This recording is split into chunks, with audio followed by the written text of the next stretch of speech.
Una de las cosas más difíciles de emigrar a un país nuevo es hacer amigos y también superar el miedo a conversar con extraños, especialmente si el país donde estás no habla tu idioma. Esto me ha hecho sentir muy inseguro y tratar de evitar hablar con gente que no conozco. Pero estoy en Nueva Zelanda y hoy voy a tratar de superar mi miedo y hablar con extraños en inglés. Llevo casi 4 años viviendo acá y utilizo el inglés a diario para trabajar. Y obviamente con la gente con la que vivo, pero siento terror de hablar con gente que no conozco, por miedo a que me juzguen o que no me entiendan. La reapertura de la Working Holiday me ha hecho meditar bastante el por qué vine desde tan lejos a insertarme en una cultura diferente si no voy a aprovecharla, o no exprimir al máximo esta oportunidad que mucha gente le encantaría tener. Por lo que quiero darme otra oportunidad e intentar tener conversaciones con gente que no conozco para tratar de superar mi ansiedad y quizás hacer algún amigo nuevo. Encontré un par de eventos de gente que se junta acá en Oakland para practicar inglés y creo que es una oportunidad perfecta para poner a prueba todo este experimento que estoy haciendo, porque me quita la presión de ser el único no nativo del lugar. Hacen este evento al parecer una vez al mes y se juntan en un café o un bar, algo así. No estoy seguro bien de dónde es o cómo es, porque ahora tengo que empezar a investigar de dónde es, cómo llegar y todo eso.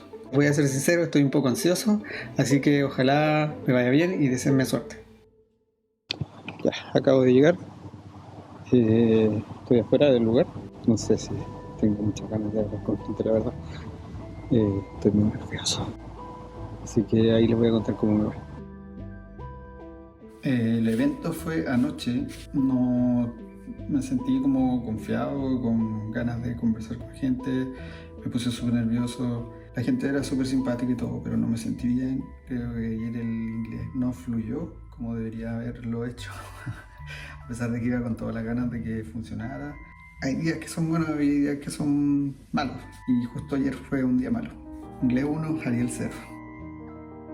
Después de esta experiencia decidí pedirle ayuda a mi amigo Luca, un chef italiano que lleva más tiempo viajando y que tampoco creció con el inglés. Y lleva casi el mismo tiempo que yo viviendo acá. Con él me hice amigo cuando vivíamos juntos y descubrí que sabía español con acento chileno. Y tuvimos varias aventuras juntos, así que decidí pedirle un consejo de cómo logró él superar todo este proceso. No te preocupes si la gente se ríe de ti un poquito al principio, porque es normal, pero va a pasar y todavía me pasa después de 6 años que hablo inglés, pero no tiene que ser algo que te frene de aprender más.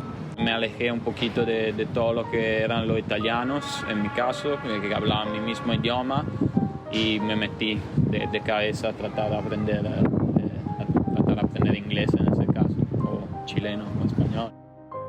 El hablar en inglés me ha abierto las puertas a experiencias que quizás antes jamás habría tenido y a conocer a gente maravillosa. Pero créanme que me encantaría volver el tiempo atrás y volver a estudiar para no tener que pasar por todos estos problemas. El ponerme nervioso al tratar de hablar en inglés es súper frustrante, porque muchas veces mi mente se va en blanco tratando de buscar las palabras correctas. Es por esto que quiero que este experimento funcione, porque tengo esta barrera que necesito superar y la única forma de hacerlo es tratando. No hay otra forma. Así que no me voy a desanimar y voy a seguir tratando de que esto funcione.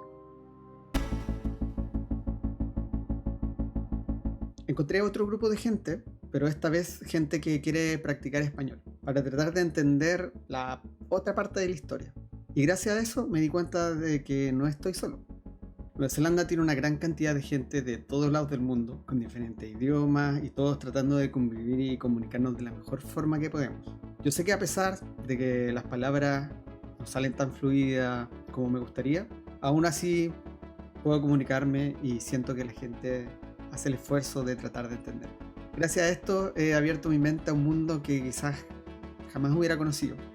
Espero que esta pequeña historia los motive a atreverse, ya sea a hablar inglés, contactar con alguna persona que admiren quizás, o incluso emigrar a un país diferente. Quiero terminar este video dejándolo con las palabras de Albert, quien es el gestor de todo este evento y que lleva años aprendiendo idiomas. Les dejo un abrazo súper grande y nos vemos en el próximo video.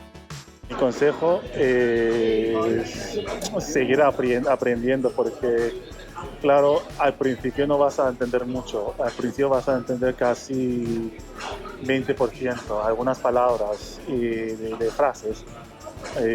Muchas veces tienes que atinar, pero va a llegar un tiempo, un punto, cuando todo se vuelve más fácil. Todo cambia.